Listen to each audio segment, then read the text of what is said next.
دیگر ممالک میں ہے، جس کا یہ آپ نے دیکھا ہے کہ یہ دبئی لیکس نے ایک بانڈا پھوڑا ہے.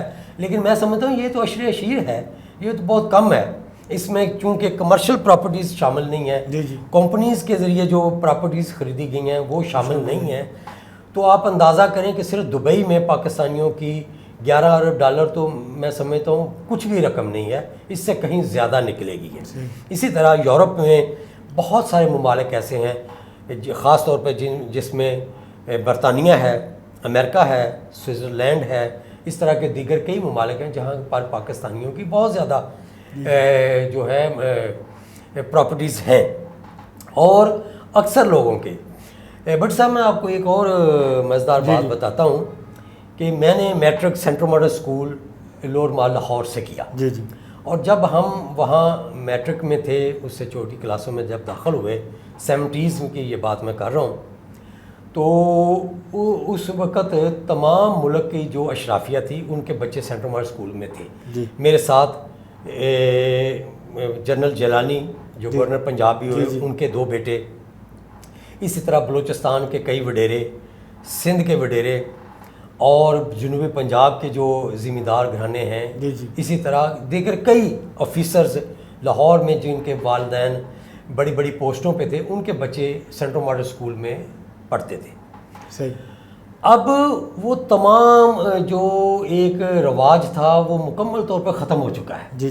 وہی جو ہمارے ساتھی دوست تھے جن کے ساتھ ہم نے میٹرک کیا، ایف اے کیا اور لا کالج میں گئے، پنجاب یونیورسٹی میں گئے، وہی دوستوں کے جب وہ ہم ملتے ہیں تو ان سے پوچھتے ہیں ہاں بھئی آپ کا بیٹا کدھر ہے، بیٹی کدھر ہے، تو وہ بڑے فخر سے بتاتے ہیں کہ وہ یورپ میں ہے، امریکہ میں ہے، مڈل ایسٹ میں ہے. پاکستان تو ایسے ہو گیا ہے ان کے لیے کہ جیسے یہاں انہیں کوئی بچھو کاٹ لے گا. تو یہ ایک سوچ ہے جس کو بدلنے کی بہت زیادہ ضرورت ہے. پاکستان کے ساتھ ہمیں اولین ترجیح پاکستان ہونا چاہیے، اور ہر طرح کی انویسٹمنٹ ہمیں پاکستان میں کرنی چاہیے، پھر ہی ہم دنیا کو بھی راغب کر سکیں گے. ایسے یہ دیکھیں نا، جب آپ کی شرافیہ اپنے ملک میں انویسٹ نہیں کرتی تو آپ کیسے لوگوں کو آپ کنونس کریں گے کہ وہ آئیں اور یہاں انویسٹمنٹ کریں؟ یہ ایک مین فیکٹر ہوتا ہے جی، قوموں کے رویے. بالکل. اور یہ رویے ہمیں جو ہیں یہ ان کو بڑھوتری دینی ہوگی، ان پہ ہمیں دھیان دینا ہوگا. ہمارے ملک کا جو برین لیک ہے اس کو ہمیں اس پر سوچنا ہوگا کہ ہمارا نوجوان جو تعلیم یافتہ ہے، ہنر مند ہے، وہ پاکستان سے بھاگ رہا ہے. اسی طرح ہمارا جو انویسٹر ہے وہ پاکستان سے شوق میں یا مسائل سے، جس طرح بھی ہے، ہم ایک اندازہ ہی لگا سکتے ہیں. حقائق تو وہ شخص خود بیان کر سکتا ہے کہ وہ کس وجہ سے باہر گیا ہے، لیکن ہمارے جو اکابرین ہیں، ہماری جو ملک کو ہینڈل کرنے والی حکومت ہے، جن کا یہ فرض بنتا ہے، جو عوام کے ووٹ لے کر صاحب اقتدار ہوتے ہیں، ان کو خود بھی رول ماڈل بننا چاہیے. اور ان لوگوں کو اگر جس طرح کے اس پراپرٹی لیک میں بھی نام آیا ہے ہمارے سیاستدانوں کا، اور انہیں چاہیے کہ جو جائز حد تک چیزیں ہیں وہ تو قابل قبول ہیں، لیکن اس میں جائز میں بھی اگر اسراف ہوگا تو وہ ملک کے حق میں نہیں ہوگا. کسی حد تک تو آپ اپنے بچوں کے لیے یا اپنے لیے یا کسی جگہ پر انویسٹمنٹ کریں، کیونکہ قانون میں تو ممانعت نہیں ہے. آپ کہیں بھی جائیداد خرید سکتے ہیں، اس میں کوئی ممانعت نہیں ہے، لیکن اس کا ڈکلیئر ہونا ضروری ہے. وہ پراپرٹیز یا وہ جائیداد یا وہ جو بھی ایسٹس آپ کے ہیں کسی بھی شکل میں، ان کا آپ کے گوشواروں میں ظاہر ہونا ضروری ہے، اور وہ قانونی فرض ہے آپ کا. لیکن پراپرٹیز بھی باہر صرف اس لیے خریدنی کہ ہم اپنا دوسرا گھر ایک سیکیور کر لیں، یہ کوئی نہیں ہوگا اچھی بات. پاکستان میں ہی جینا مرنا ہونا چاہیے، اور یہی دوسروں کے لیے مثال بنے گا. صحیح، آپ نے بڑے اچھے طریقے سے ساری صورتحال خان صاحب بیان کی.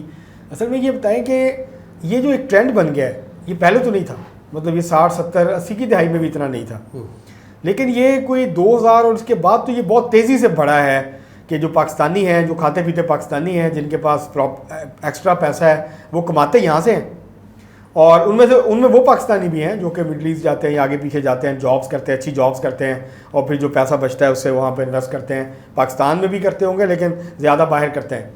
تو کیا یہ جو رجحان ہے اس کی حوصلہ شکنی کیسے کی جا سکتی ہے؟ اس رجحان کو کیسے کم کیا جا سکتا ہے؟ بٹ صاحب اس کے لیے ہمیں بہت زیادہ سوچ بچار کرنا ہوگا، کیونکہ آپ پچھلے 10-15 سال میں دیکھ لیں پاکستان میں سیاسی استحکام نام کی کوئی چیز ہمیں نظر نہیں آتی. صحیح بات. اور جس کی وجہ سے ہماری جو پالیسیز ہیں وہ بھی وقت ٹائم ٹو ٹائم ہوتی ہیں، اور ہر آنے والا پہلی پالیسیز پر کٹ لگا دیتا ہے اور اپنی طرف سے کوئی نئی گنگا وہ بہا دیتا ہے. ان تمام چیزوں کا نقصان آفٹر آل پاکستان کی اکانومی کو پہنچ رہا ہے، اور جس وجہ سے لوگوں کا اعتماد جو ہے وہ دن بدن کمزور ہوا ہے. جب تک ہم اپنے ملک کے نظام کو فروٹفل نہیں بنائیں گے، لوگوں کا جو ایک ٹینیور ہے، سیاسی ٹینیور ہے، یا کوئی سرکاری افسر کا پوسٹنگ ٹینیور بھی بڑا اہم ہوتا ہے، جو آتا ہے وہ سب سے پہلے تمام سرکاری ملازمین کو ادھر ادھر کر دیتا ہے اور اپنی مرضی کے بٹھانے کی کوشش کرتا ہے. آپ دیکھیں وہ ریاست کے ملازم ہیں، آپ کے ذاتی ملازم نہیں ہے. کسی کی ٹرانسفر اسی وقت ہونی چاہیے جب کہ اس کی ضرورت ہو، نہ کہ اس لیے کہ یہ بندہ میرا ہے، یہ بندہ اس کا ہے، اس نے اس کے ساتھ سرو کیا ہے، اس کو اس لیے نکال دو، ہم اس پہ اپنا. اسی چیز نے ہمارے ملک کی تمام پالیسیز جو ہیں فنانشلی بھی، مورلی بھی اور سیاسی بھی، ان کو بہت نقصان پہنچایا ہے، جس کی وجہ سے ہمارے تمام ڈپارٹمنٹ اس وقت کمزور ہیں. اور کمزور نہیں بلکہ کئی تو ایسے ہیں جو فلاپ ہو رہے ہیں. تو ان تمام صورتحال میں ہمیں اس چیز پر مد نظر رکھنا ہوگا، اور اپنی پالیسیز میں ہمیں کنٹینیوٹی رکھنی ہوگی، اور دیر پا ہوں گی تو یقیناً جو ہمارے لوگ باہر جا کے انویسٹمنٹ کر رہے ہیں وہ پاکستان میں واپس ضرور آئیں گے. بہت شکریہ خان صاحب، آپ نے تفصیلات سے آگاہ کیا اور اپنا تجزیہ دیا. پروگرام کا وقت اب ختم ہوا چاہتا ہے، آج کے لیے اتنا ہی. بہت شکریہ.